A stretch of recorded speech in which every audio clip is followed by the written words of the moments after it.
오늘은 성실하게 살며 예수님을 기다려요 라고 하는 제목으로 함께 말씀을 나누도록 하겠습니다. 오늘 우리에게 주신 본문 말씀은 데살로니가 후서 3장 6절에서 15절 말씀입니다. 같이 읽도록 하겠습니다. 형제들아, 우리 주 예수 그리스도의 이름으로 너희를 명하노니 게으르게 행하고 우리에게서 받은 전통대로 행하지 아니하는 모든 형제에게서 떠나라.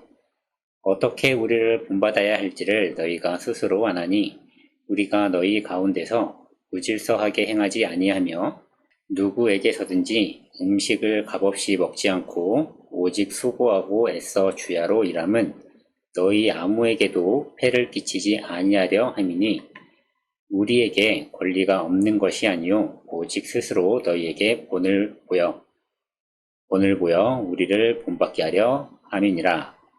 우리가 너희와 함께 있을 때에도 너희에게 명하기를 누구든지 일하기 싫어하거든 먹지도 말게 하라 하였더니 우리가 들은즉 너희 가운데 게으르게 행하여 도무지 일하지 아니하고 일을 만들기만 하는 자들이 있다 하니 이런 자들에게 우리가 명하고 주 예수 그리스도 안에서 권하기를 조용히 일하여 자기 양식을 먹으라 하노라. 형제들아, 너희는 선을 행하다가 낙심하지 말라.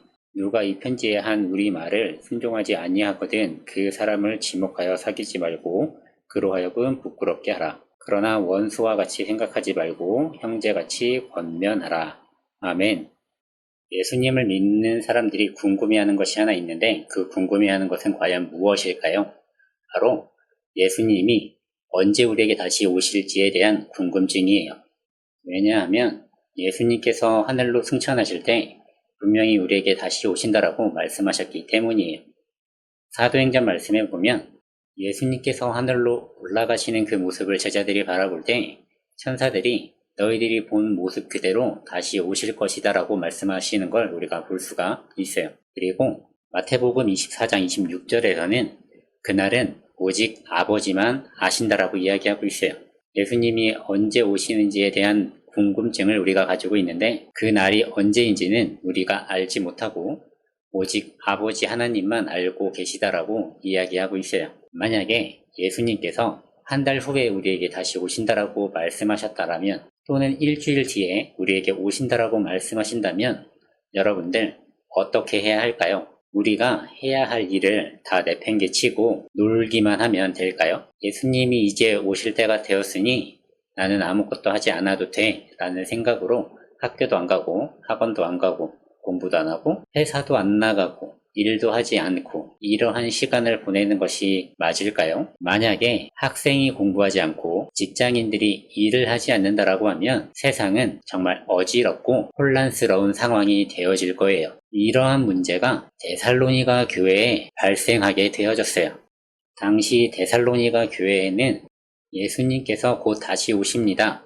그러니 우리가 공부할 필요도 없고 애써서 일할 필요도 없습니다라고 교회가 가르치는 것과는 다른 것을 이야기하며 믿음 생활을 잘하고 있는 사람들에게 신앙 생활을 하지 못하도록 방해하는 사람들이 있었어요. 여러분들 가운데에 이러한 이야기를 하는 사람이 있다라고 하면 어떻게 하시겠어요? 그 사람들의 말에 따라서 공부도 안 하고 숙제도 안 하고 일도 안 하고 놀고 먹기만 하겠어요? 그렇지 않겠죠? 그런데 살로니가 교회의 많은 사람들이 이 사람들의 거짓된 말을 듣고 그대로 행동하였어요. 일도 하지 않고 공부도 하지 않고 놀고 먹기만 했죠. 일하지 않는 사람들의 삶이 어떻게 되어졌을까요? 화면에 보이는 것 같이 지저분한 모습으로 살고 먹을 것을 먹지 못하며 굶고 이러한 시간들을 보내고 있었어요. 여러분들이 부모님한테 용돈을 받으며 살고 있을 거예요. 일주일에 용돈을 받는 사람도 있을 거고 또는 한 달에 용돈을 받는 친구들도 있을 거예요. 여러분들이 용돈을 얼마를 받고 있는지는 모르겠지만 여러분들이 받은 용돈을 다 쓰게 되어지면 여러분들이 먹고 싶은 거 먹을 수 없고 여러분들이 가지고 싶은 거 살 수가 없게 되어져요. 여러분들은 부모님한테 용돈을 받으며 살기 때문에 돈이 부족하면 부모님한테 용돈 주세요 라고 한마디 하면 용돈을 받을 수도 있을지 모르겠어요. 하지만 그 용돈을 받을 수 없다라고 하면 여러분들이 받게 되어지는 한정된 정해져 있는 용돈 안에서 여러분들이 잘 써야 되겠죠. 데살로니가 교회 사람들이 일하지 않아도 된다, 공부하지 않아도 된다라고 하는 그 잘못된 말을 듣고 그 행동을 따라했어요. 그래서 그 사람들이 밥을 먹지 못했고 씻지를 못했어요. 그래서 배는 고프고 배에서 꼬르륵 꼬르륵 소리는 나고 씻지를 못해서 냄새는 나고 처참한 몰골로 살아가고 있었어요. 오늘 본문 말씀의 8절을 보면 이렇게 말하고 있어요. 다른 사람의 양식을 먹게 될 때에도 우리는 늘 값을 치렀습니다. 여러분, 어느 누구에도 짐이 되지 않기 위해 우리는 밤낮으로 일하고 또 일했습니다. 이 말이 무슨 말일까요, 여러분? 다른 사람이 나에게 먹을 것을 주었을 때 그냥 받아 먹었다는 것이 아니에요. 그거에 대한 값을 치렀다라는 것이죠. 다른 사람들한테 폐가 되지 않기 위해서, 짐이 되지 않기 위해서 밤낮으로 수고하고 애를 썼다라는 것이에요. 또한 11절에서는 이렇게 말하고 있어요. 여러분 가운데 일하기를 싫어하여 아무것도 하지 않으려는 자들이 있다고 들었습니다. 그리고 다른 사람의 일에 간섭하고 참견하느라 시간을 낭비하는 사람이 있다고 들었습니다. 애써서 일해야 되는 사람들이 일하지 않고 불평불만을 늘어놓기 시작했어요. 자신이 해야 될 일은 하지 않고 다른 사람들의 일에 참견하며 방해하는 일들이 일어나게 되어졌어요. 근데 여러분, 성경에서는 이렇게 이야기하고 있어요. 일하기를 싫어하는 사람은 먹을 자격도 없다. 이것이 바울이 데살로니가 교회에 준 가르침이었어요. 바울뿐만 아니라 바울과 함께 복음을 전했던 사람들이 했었던 행동이었어요. 8절의 말씀을 보면 알 수 있듯이 그들은 수고하고 애써서 일했고 자기들의 밥값을 했다라는 것이죠. 이 안타까운 상황을 바울이 알게 되어졌어요. 그래서 바울이 데살로니가 교회에 두 번째로 편지를 보내게 되어진 것이에요. 바울은 두 번째 편지를 보내면서 형제들아, 우리 주 예수 그리스도의 이름으로 너희를 명하노니 게으르게 행하고 우리에게서 받은 전통대로 행하지 아니하는 모든 형제에게서 떠나라. 오늘 본문 말씀 6절에서 그렇게 말하고 있어요.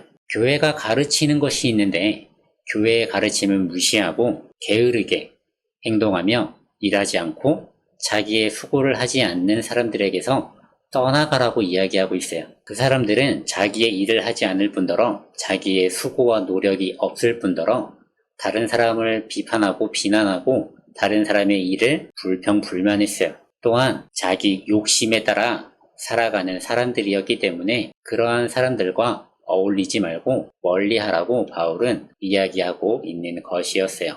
바울이 이렇게 편지를 보내면서 데살로니가 교회에 이렇게 이야기했어요. 우리를 본받아라. 바울이 왜 이러한 말을 했을까요? 바울과 함께 복음을 전했던 사람들은 자기들이 수고해야 될 것들은 수고하고 자기들이 일한 값을 받았던 것이에요.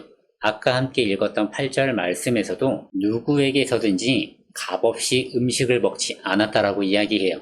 그들은 그들의 수고와 노력 없이는 먹을 것을 취하지 않았다라는 것이에요. 그리고 다른 사람들에게 짐이 되지 않으려 노력했던 바울과 사람들이었어요. 바울은 한 가지 기술이 있었어요. 무슨 기술이냐? 장막을 만드는 기술이었어요.